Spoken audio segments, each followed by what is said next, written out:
Bharatiya Janata party demand చేస్తూ Congress party నుంచి తెలంగాణ కాంగ్రెస్ పక్షాన ప్రశ్నిస్తా ఉన్నాం. అది రాష్ట్ర సమస్య, రేపు శాసనసభలో చెప్తాం. దానికి సంబంధించి ఆనాడు మేము ఇరిగేషన్ ప్రాజెక్టుల గురించి రిడిజైన్ గురించి చెప్తే మాకు ఇచ్చిండ్రా? అడగడానికి కామన్ సెన్స్ ఉండాలి కదా. ఆనాడు మీరు ప్రజాస్వామ్యంగా వ్యవహరించి మేము కూడా ప్రజెంటేషన్ చేస్తామని అడిగితే కదా మాకు ఇచ్చిండ్రా? మీరు అందరూ సాక్ష్యం. మేము ప్రభుత్వాన్ని పరిపాలించినాము, మీరు రాంగ్ ప్రొజెక్షన్ చేస్తామని ఇవాళ దాని ఫలితమే కదా. ఆనాడు ఒకరు రిడిజైన్ ప్రజెంటేషన్ చేసినప్పుడు మా ప్రమేయం కూడా ప్రతిపక్షంగా ఇన్వాల్వ్ చేస్తుంటే మేము ఇవాళ ఈ యొక్క కుంగిపోవడం జరగకపోతుండే కదా.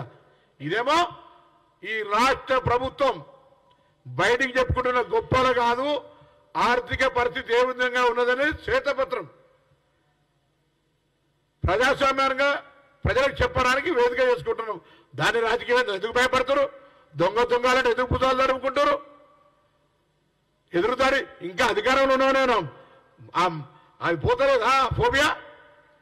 ప్రజలు మీకు తీర్పిచ్చారు, మార్చిండ్రు, మార్పు కోరుకున్నారు, గమనించమని కోరుతా ఉన్నా. ఊరికేనే 2 రోజులకి ఏమైంది, రైతు బంధు ఎప్పుడు వేస్తావు, ఇంకొక రాజ్య ప్రభుత్వం కూలిపోతుంది ఏంది?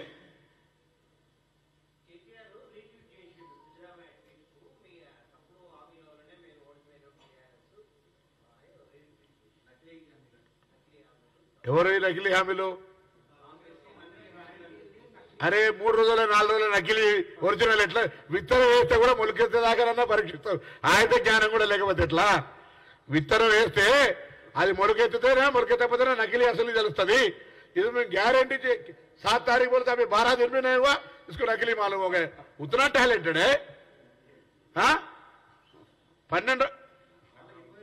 12 రోజులలోనే మొత్తం ఏం చేస్తాం కూడా మమ్మల్ని స్కాన్ చేస్తురా?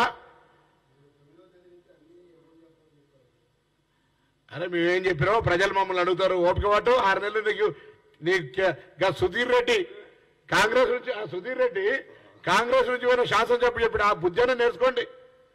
అనుభవించిన కడియన్ మాట్లాడింది. ఇప్పుడు దీన్ని బట్టి చూస్తే కేసీఆర్, కేటీఆర్, హరీష్ రావు మాట్లాడినట్టు కాదంటే ఖండించాలి కదా.